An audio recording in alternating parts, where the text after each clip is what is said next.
Hi, Rich Shea here again with another unboxing. This time, Alexander HUEMER's Lignum, the new edition from Capstone Games. It's a pretty heavy game. I get to try a demo at Origins. I was pretty sure I was going to get it, and the demo proved that yes, that's what I wanted to do.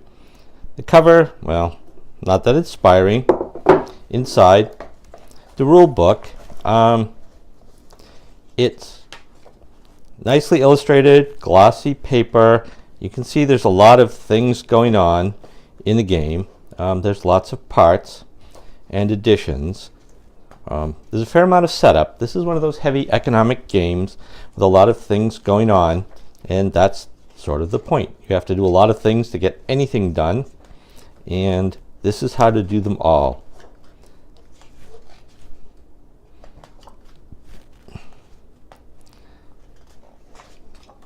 There are also some the planned work cards is sort of an expansion. It's highly recommended, and a tactical variant. So some facts on the back. Thank you from the author. Oh, here we go. The joinery and buildings expansion is included with the game. Okay, and there's a separate thing for that. I don't know how they work. I didn't see them in the demo. They're highly recommended by the demoer and other people. In the game, there are, not surprisingly, meeples. There are meeples of different kinds of workers. Brown, woodcutters. Gray, they operate your sawmill. And purple meeples that carry the wood from the forest to your sawmill. They're supposed to be green, as they are on the board and the rules, but for some reason, purple meeples were included.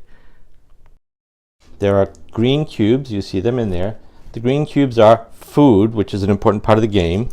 A lot of food is found in the forest, but you can go and buy some.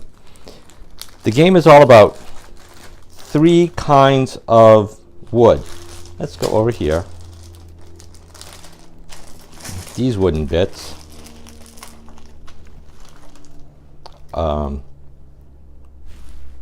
There's some wheat fodder. It's not used to feed people, it's used to feed your horses.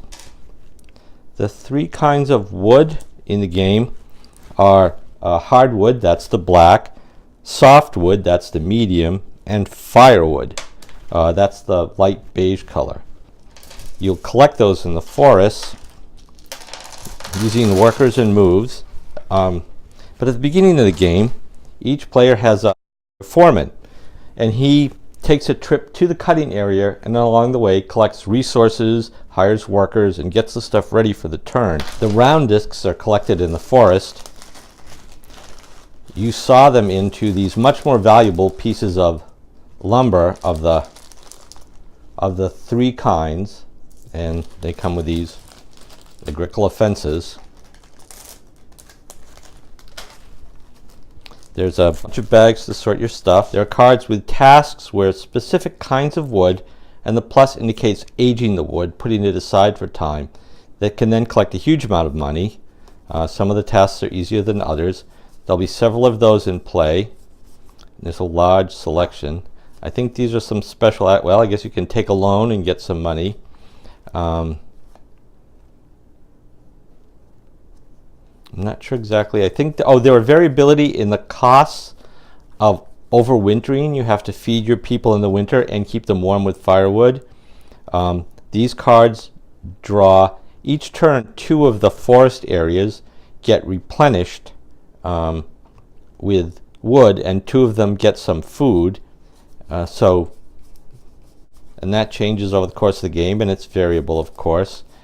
And the last section is there's some special capabilities that you can claim to make it a little more efficient to do things, but you have to claim them ahead of time. Like, they don't execute immediately, they execute on a future turn. This is the individual worker section. Your personal sawmill. You collect your workers here. You always have 1 worker in your color. I guess he's your cousin or something. When you use wagons and you feed them, but they haul more efficiently, you store food here, you put firewood here stored for the winter. This is where you put the wood that you're going to be sawing, and as you can see, there's a conversion. The hardwood is 1 for 1, the softwood is 3 for 1, and the firewood is 4 for 1. Then you can put wood over here to sell, or if you don't sell it right away, you can advance it every turn in your drying area, and it becomes, as you can see, more valuable. And also, on those other cards, the bonus cards, sometimes you need aged wood to collect them. There's a way to float the wood down the river to get it delivered to your sawmill. It's slower but cheaper. You can store equipment and basically building materials for building improvements here. There's some sale thing. This is the money you get for selling the different things. And there are huts you can build with the craftwork material that give you benefits. Okay. Now I think this is right. There's a player mat for each player.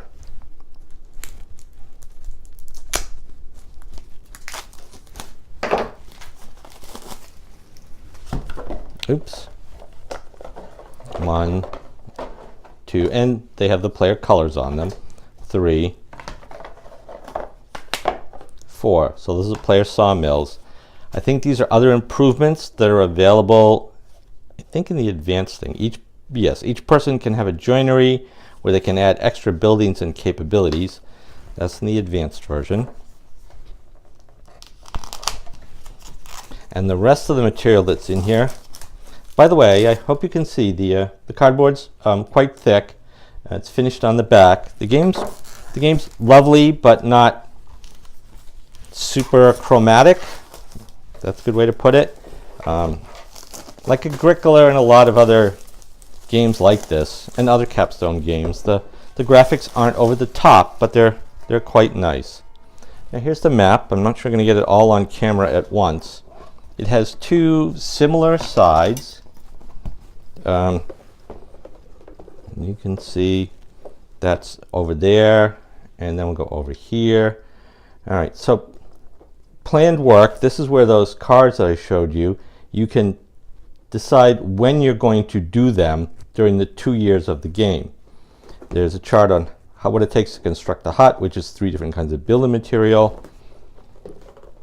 There's your player order to go basically along the supply path. You'll start here with the starting players, and you'll start moving down the supply path, stopping to take actions. And many of the actions, there'll be a resource here, here, and here. Once one person takes the resource, there's no point in going back. So you'll work your way down. You'll hire workers. You'll notice in spaces like this, there's room for everybody to do it. You hire people to carry your cut wood out of the forest here. There's 2 spaces here where you can buy fodder if you have wagons and animals to go with them. You can take the planned work action. Then down here you can hire woodcutters. Now one thing is, probably later in the game, there are a fair number of these, but the supplies are limited. And they cost money to hire. They only work for you for 1 turn. So it's a little different that way. Everybody can hire woodcutters. They're the ones who cut the wood out of the forest areas. Then we move along. Here's you can select tasks. Oh, that's where you get the people who will, oh no, that's tasks. This is where you hire the sawyers. There's 1 per player and 1 extra. So you can always get 1. You can't have that taken away from you. But only 1 person gets 2 people cutting wood. Then we go up to the last, almost the last place, which is the market, where you can purchase things that you need that you didn't collect some other way. With money, you can purchase saws. Saws also are one-time use only. They're not permanent things. Food for the winter. And you can sell off the goods that you've collected, assuming you can't or don't want to use them for a hut construction. You might just need the money. The heart of the game is you have a starting order. You go through and do these things. When you get up here, whoever finishes first is going to be the starting player for the forest work, and then next turn. Also, there are 6 forest areas. They will have varying amounts of wood and food. You'll secretly allocate which one of the 6 areas each turn you're going to go to. And if you're the only one who goes there, that's great. You get everything. everything that you can collect, that is, with your woodcutter and then bearer taking it away, and all the food. However, if you end up picking the same spot as someone else, and some spots are better than others, so it's quite likely that that'll happen, then there's a way to split what's there. The second person gets what's left.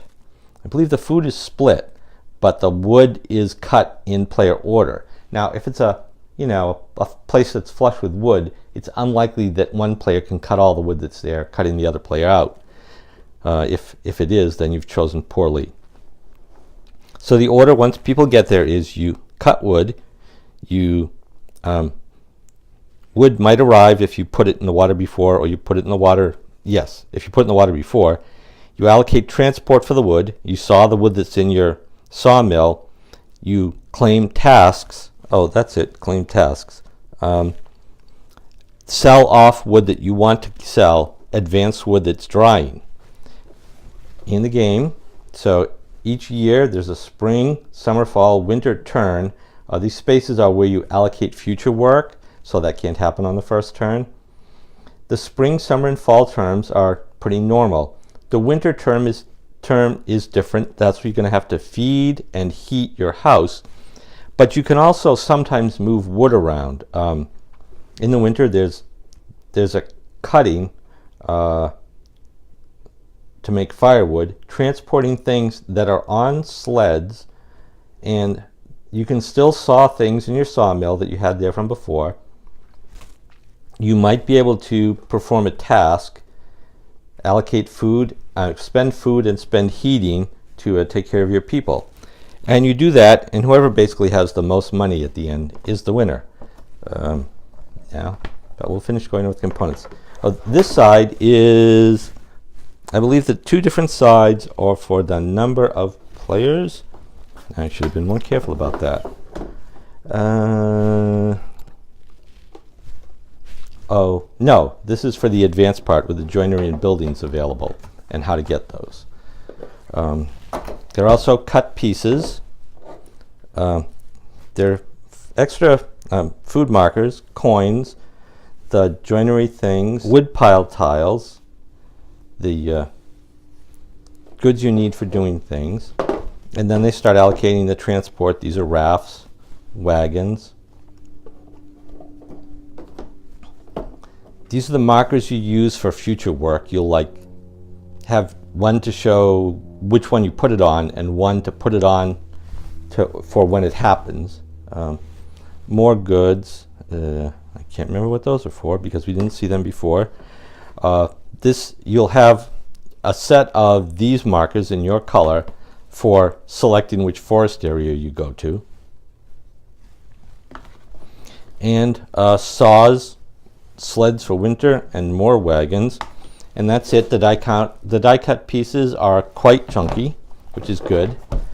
And that's everything in the game. It's one of those worker placement movement games where if you like that kind of game, like Agricola or games like it, with some variability in what happens, so you can be disappointed, it's not all deterministic, there's a little bit of outguessing going on, then I think you'll like this game. So I look forward to playing it, the full game, soon after the demo and getting it. Capstone Games is producing some heavy games that really need republishing or wider distribution. I'm very happy with the work that they're doing. So thanks for watching. Also, those of you that like playing games in a competitive setting can check out an organization that I'm one of the founders and workers on, the MEEPLE League, where we're trying to get people to expand the world of competitive board gaming. You can check us out at meepleleague.com. And again, thanks for watching. Bye for now.